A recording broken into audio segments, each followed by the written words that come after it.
Blue people are all the rage right now. Have you been to a movie theater lately? Avatar fever is sweeping the nation. But since everyone is pretending they don't remember the most successful movie of all time, let's just make a different blue boy. Also, you can't ride dragons in Elden Ring yet. Great idea for DLC though. On my quest to find the most fun run in Elden Ring, I teleported all around the lands between as Nightcrawler. To watch these runs live, follow me on Twitch. To support the channel, join my Patreon, and to get started, let's bamf right into it.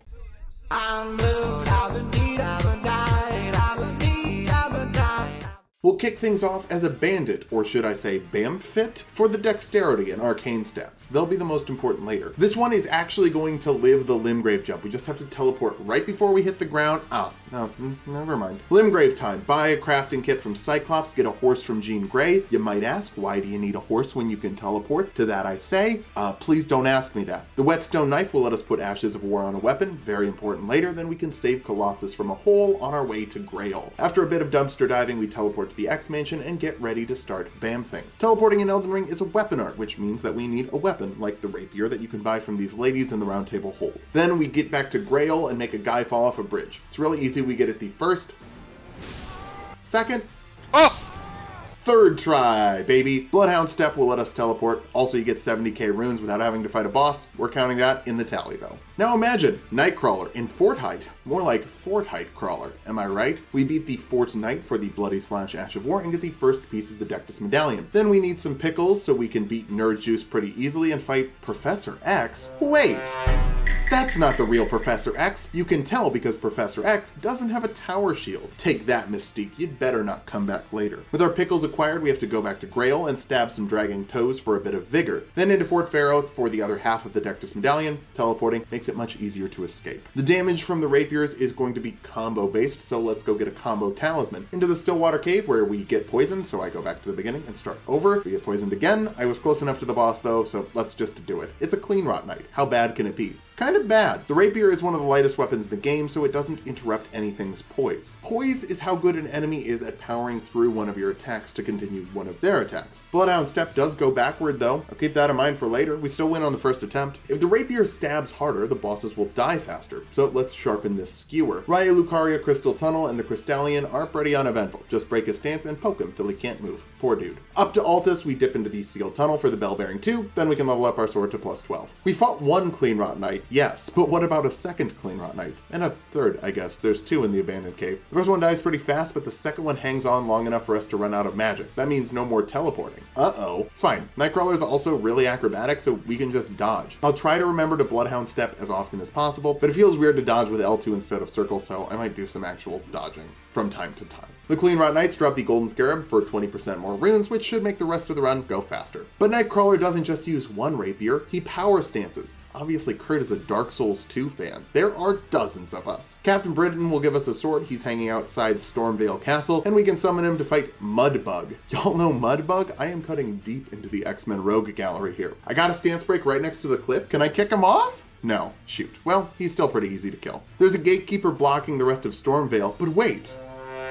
It was Mystique again. Get out of here. We still take the safe path. I want to talk to Captain Britain again to make sure that he'll give us a sword later. He would anyway. I just thought you had to talk to him here. Whoops. Run through the danger path, talk to Storm, and summon her to fight Spiral. He's got a lot of arms, but we've got a lot of combos. Except I forgot to put the combo Talisman on. After he grabs Storm though, I have plenty of time to just put it on mid-fight. Thanks for being a tank. Not exactly what I thought Storm would be, but good for her. With Godric dead, Captain Britain will give us another sword in the Round Table Hold, so we can finally power stance. We honestly only need one more thing for the entire rest of the run, the drip. For that, we go back to Altus and fight this random Battle Mage. He kinda has the sauce though. I'm blinking in and out just waiting for a safe window to attack him. The Battle Mage set is almost perfect for Nightcrawler except for this pesky cape. I guess we'll go kill a few monsters in the coastal cave, the demi-human chives. They're one of the earliest bosses, so I just kinda style on them. And then we get the sewing kit for optimal style. It's technically all we need, but I would like a few more levels before we head into the city.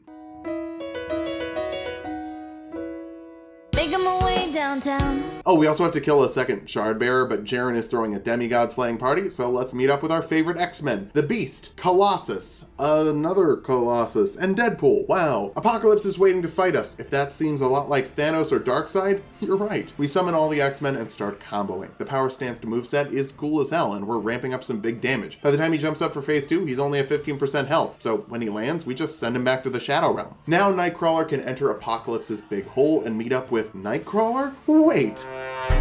That's Mystique again. Power stance rapiers give us exceptional style, even if practically speaking they're not all that great. Mimic Tier is the easiest boss in the game. It's not all that hard. We're not doing the Ronnie quest, I'm just here for the Black Wet Blade so we can make our rapiers bloody or occult. If you can infuse weapons and you don't have a particular flavor you're going for, arcane scaling is the best. You bleed the bosses that are vulnerable to it, and you raise your holy resistance for the final boss. Great combo. Just like Nightcrawler and Psylocke, it's another Excalibur team up. Honestly, we're making more Excalibur references than X-Men references, damn. We team up against O'Neill and his boys, taking out the boys first. Psylocke uses her psychic webs, I guess. Cool. Then we bully O'Neill with our sick dodges. I love the iframes from the Bloodhound step. Say hi to Spider-Man, Peter Parkour through the town of Horsery, cure Mary Jane, and say hi to her again, then head to Altus to talk again. But kill Gilka on the way. She's so easy, and the Ritual Sword Talisman boosts our damage by 10% at full health. That's the same boost as a full Winged Sword Insignia combo, and we don't have to land 9 hits. I think it's 9, not sure. Anyway, Shaded Castle, Clean Rot Knight. Number 4, give Mary Jane a hand, then summon her to fight the Moon Knight. While the rapiers don't do a lot of stance pressure with each hit, they hit so fast it still kind of works. Phase 2 gives him a Black Flame Tornado, which is gonna melt Mary Jane, but we get the kill right after. I'm impressed. I never thought Mary Jane was great at fighting, but she has some moves. Wait a second.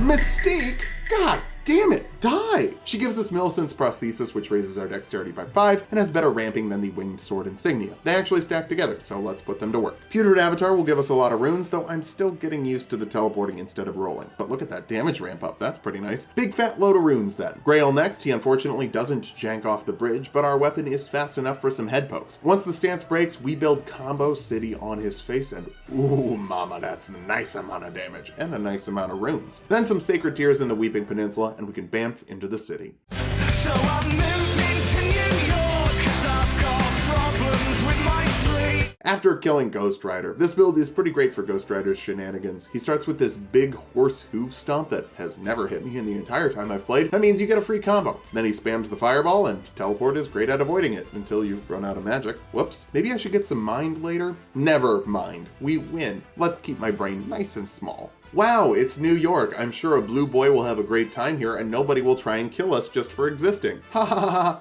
Just kidding. A Leyndell Knight chases us towards an Erdtree Avatar but loses the doubles match due to friendly fire. Then we can take out the Avatar ourselves for a Lord's Rune. Nightcrawler's Catholic, he's gotta love the Lord's Rune. Into Morlock Town. Now these are my people. They'll never try to kill me. Oh, never mind, they're gonna try and kill me. We still make it past the Scary Omen to open up the shortcut, then touch the Grace at the bottom of the sewer. Not that we needed it. We came here for the Nomad Ashes, which are just past some flowers. Now, is Cyclops a good Spirit Ash? Is Cyclops a good character? The answer to both questions is the same. It kinda depends. But let's make sure that he's performing at maximum power before we make any judgments. The Windham Catacombs can get us enough cush to level him up to +5. Just beat the Erdtree Burial Watchdog with stabbing. It's just dodging and stabbing, nothing too interesting. Something that is interesting, you can use Bloodhound Step on the chariots in the hero's grave to move through them. I thought. One more try and no. It's only death number 4. All 4 of the deaths are just silly mistakes, could have easily been avoided. With enough Gloveworts to hit +7, we're ready to take Scott into the world. And Juggernaut pretty much one-shots him out of the danger room. Yikes. Combos are still good though, and this version of Juggernaut doesn't have the baloney hitboxes that the meaty one does. Guess we have the danger setting turned down too low. Scott lasts much longer against Mudbug 2, probably just to impress Jean. Here's the thing about the Nomad Ashes. They do massive damage, but they have no health. Like, less health than the dog and the bird ashes, I think. So he's still gonna die, but at least he helped out a little more here. Mudbug's Mud Geyser blasts us into the air, and we kill him, but I think we still got the pickle off. Thank God. Now let's celebrate by having a late Christmas.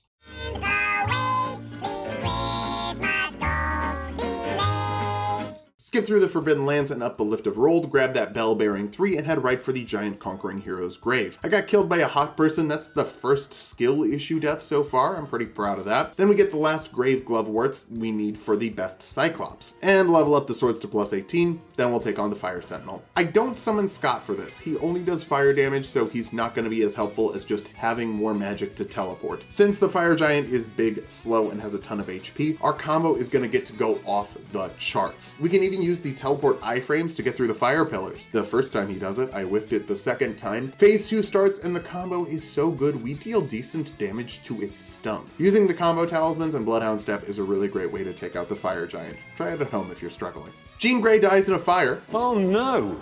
Anyway. Crumbling Farum Azula time, we summon Cable to help us out, and it goes great, except for the rollout and the Black Flame Tornado. Everything kind of falls apart here. Scott's pretty much useless. He's gonna die in 2 hits. Eventually, we get a run where we can focus down Skinny, then Scott dies, and we can 2v1 each member with Cable for the win. Overall, it took about 5 attempts, which means we've doubled our deaths, and the next boss is even worse. Not Sabretooth, he's easy. He's not a boss here, technically. At least this version of him is easy. With that, we can get an Ancient Dragon Smithing Stone to max out both of the swords, and then we can go fight Nile. God, this dude sucks. Cyclops doesn't make it past the 2 bonus knights. Sometimes he makes it past 1, but never both. Bloodhound Step is the longest dodge in the game, but it's not enough to avoid Nile's impressive length. He even hits us with the Vape and the Shocker. All of these are a devastating combo that kills us 7 times. We get it on the 8th. Thank God he has a big strong attack that makes him tired. You've got to quit vaping, Nile. It's bad for your endurance. Now we have 1 Haligtree medallion. An old guy dies. Now we have a second piece, then we can scoot through the hidden path to the Haligtree and get to the consecrated snowfield. Cyclops is pretty helpful against the Putrid Avatar. It's double weak to fire attacks, so he's dealing great damage. That gives us the combo attack Physic tier, which caps off at a 20% boost and pairs with our other combo boosts to turn Nightcrawler into a blue melty stick, like a popsicle. One last boss for a bunch of runes. The Magma Worm is going to Magma Nightcrawler build stronger. We don't even have to fight it. We can just make an octopus do that instead.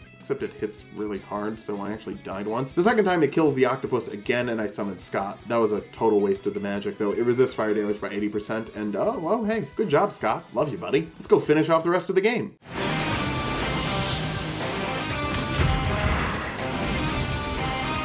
Landed the swag jump, didn't make it through the bird run without falling though. Oof. Draconic 3 Sentinel is also easy. Pretty sure this is the same as the Tree Sentinel outside of Leyndell. You just can't summon. We didn't have a Spirit Ash there either, so it's pretty free. We just have better weapons. Now we're gonna go fight Sabretooth. He's super aggressive, hits like a truck. Cyclops is obviously gonna die, but not until phase 2. Oh my god, let's go, Scott! The blade beams come really close to killing us, but we're able to get some bleed and combos going to bring him down. We teleport to the Ashen Capital and fight Magneto. He's just an old man with no health, so stab him. Old men die to stabbing pretty fast. Juggernaut is not an old man. He is big, healthy, and young because of a magic demon gem. He's actually probably around Magneto's age. Anyway, he smashes the shit out of us before phase 1.5 even starts the first time. Next time, we get slammed with the earthquakes. The next time, we actually get Cyclops to phase 2 as well. He dies during the phase 2.5 earthquakes, but hey, so does Juggernaut, so it's fine. Activate Godric's Great Rune, it's +5 to every stat, which means 15 extra levels of damage because of the occult scaling of our rapiers. Just another reason occult infusions are the best. Ratigan is still brutal. It doesn't matter that we have the longest dodge in the game, he's just still on us like blue on berries. Still, he has 0% fire resistance, so Scott's lasers are super good. They even stance break Ratty out of the Hammer Slammer. They die at the same time. It's amazing. We'll avenge you, Mr. Glass Cannon. With the Elden Beast, we're using jumping L1s to start off. It's a flurry of 4 attacks that builds combos really fast. See, it's at half health by the time it does the first ring, but immediately after, it sends out Elden Stars. And now, we have to dodge for goddamn ever. We end up spending 5 full minutes fighting the boss, only to eventually die anyway. Elden Beast is such a pain in the